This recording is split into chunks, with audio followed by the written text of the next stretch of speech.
and that needs a lot of money. It required, for example, pension reform that we did. You heard of something that is going on in a certain country in Europe? Raising the age to 60 to 62, the retirement age.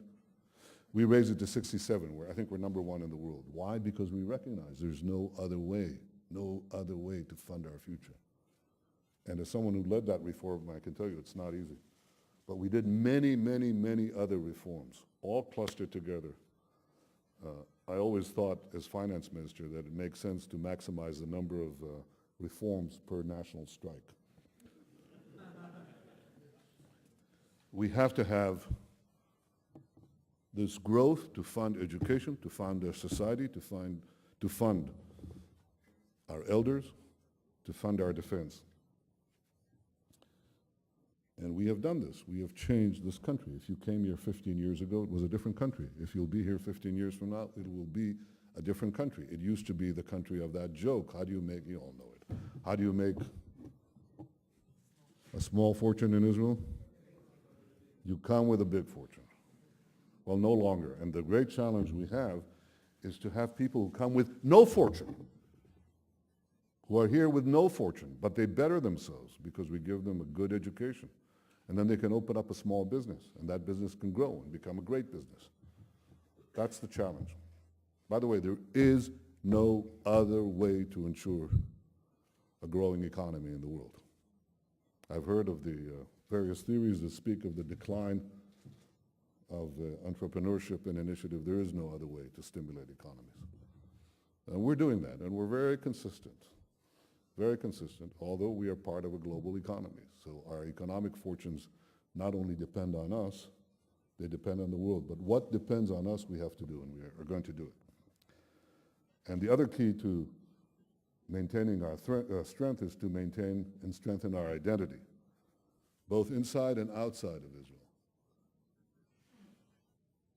Because I think that if we know our past, we strengthen our commitment to our common future. And this is why I initiated the Heritage Plan, to strengthen identity within Israel, but also to bring in Jews from all over the world, especially young Jews, to partake in our common heritage, which began here and continues here. And that's why I'll continue to support programs like Birthright and Masa that have connected an entire young generation of Jews with the state of Israel. These are great missions to continue and strengthen our progress as one of the world's most advanced societies. But equally, we have to work together to reduce the threats we face. Israel must do what it can to roll back the dangers of militant Islam, and at the same time to seize any opportunity to advance a secure peace. Now, both of these tasks are extremely difficult. Iran is vying for the leadership of militant Islam. It continues on its path towards developing nuclear weapons and its bid for regional hegemony.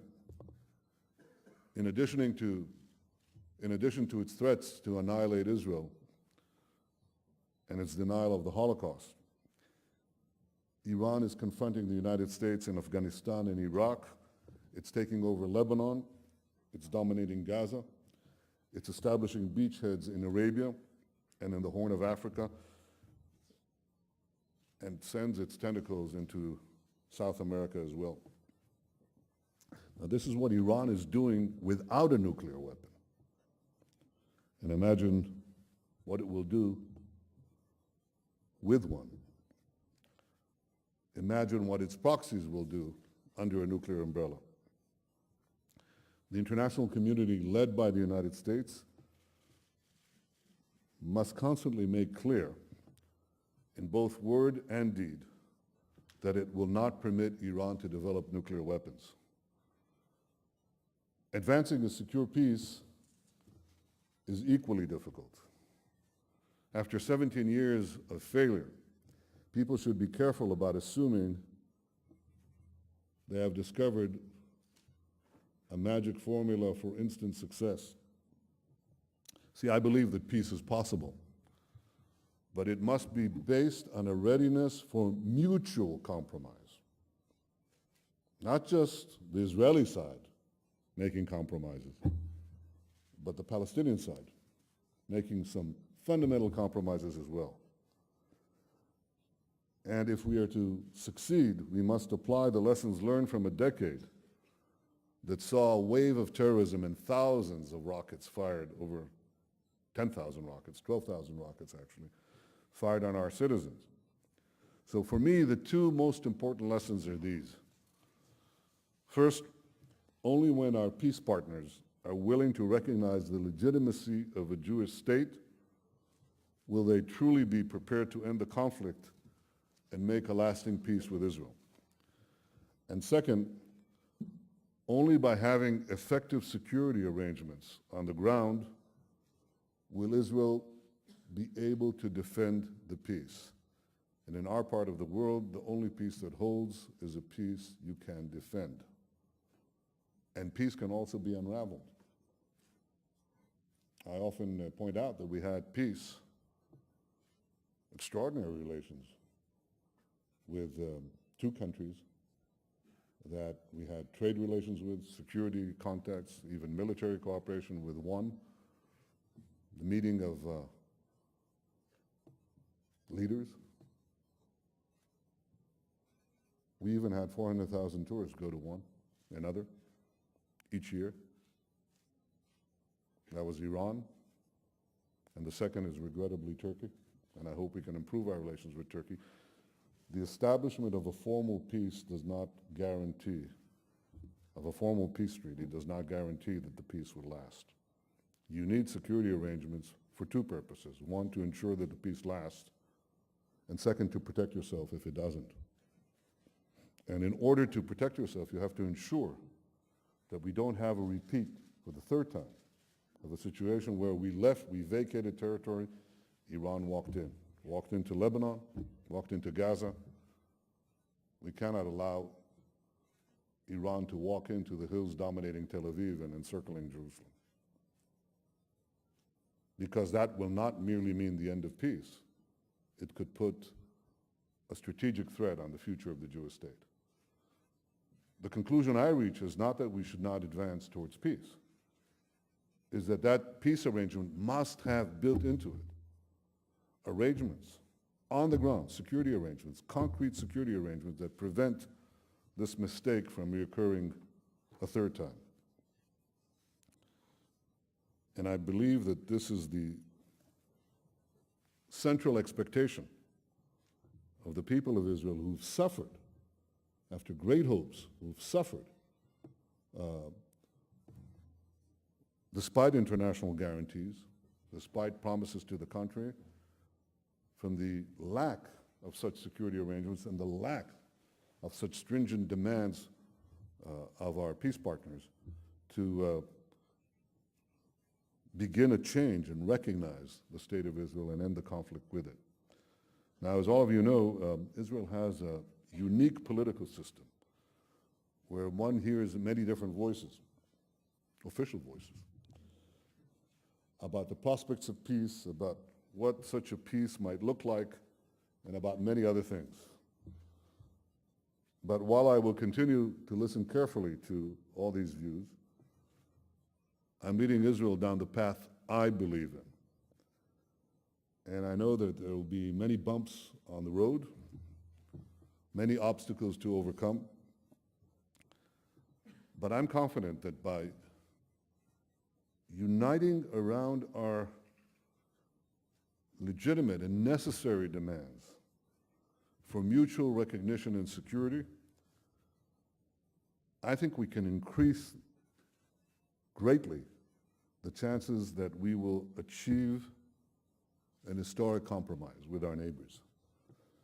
And I would ask all of you today to help me forge that unity, both inside and outside Israel.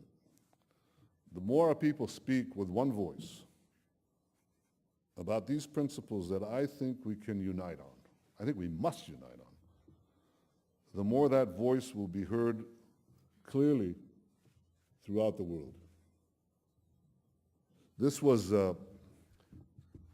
very much the view of Herzl, who wanted to have a united voice, didn't always succeed. Not only about the dangers facing Zionism, but the dangers facing the world.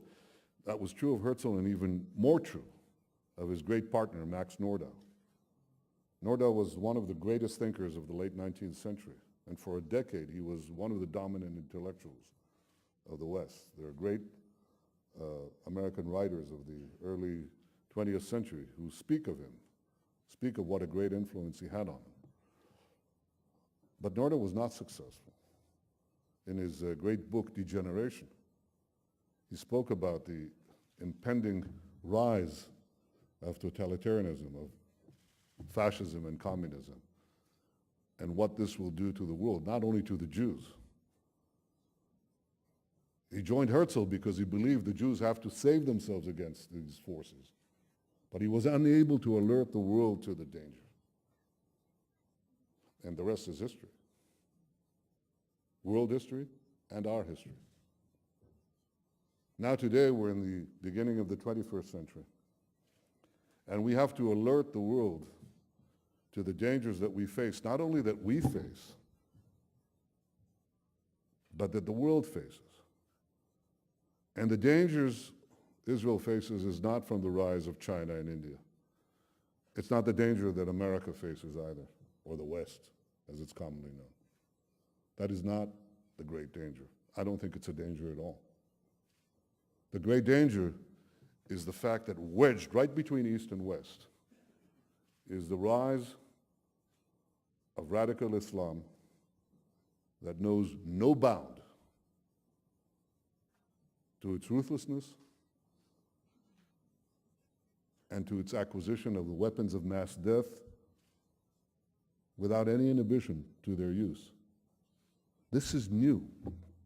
This is new in history, because in previous generations it was impossible to acquire the capacity for great destruction and sustain it for any length of time without having an advanced civilization.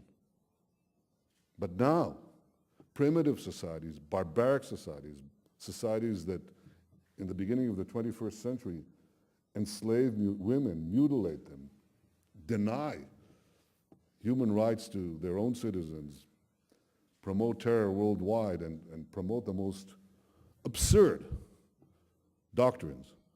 These societies can acquire nuclear weapons, missiles, rockets. This is new, and this is a great, great danger to East and West alike. I think it's important that we speak together with one voice while we advance our society and make it a model country, while we seek to pursue peace, a realistic peace, a secure peace with our neighbors. We must also warn the world, East and West, about the danger to our common future of modernity and to our common civilization. This is how I think the Jewish people and the Jewish state can truly be a light onto the nations. Thank you very much.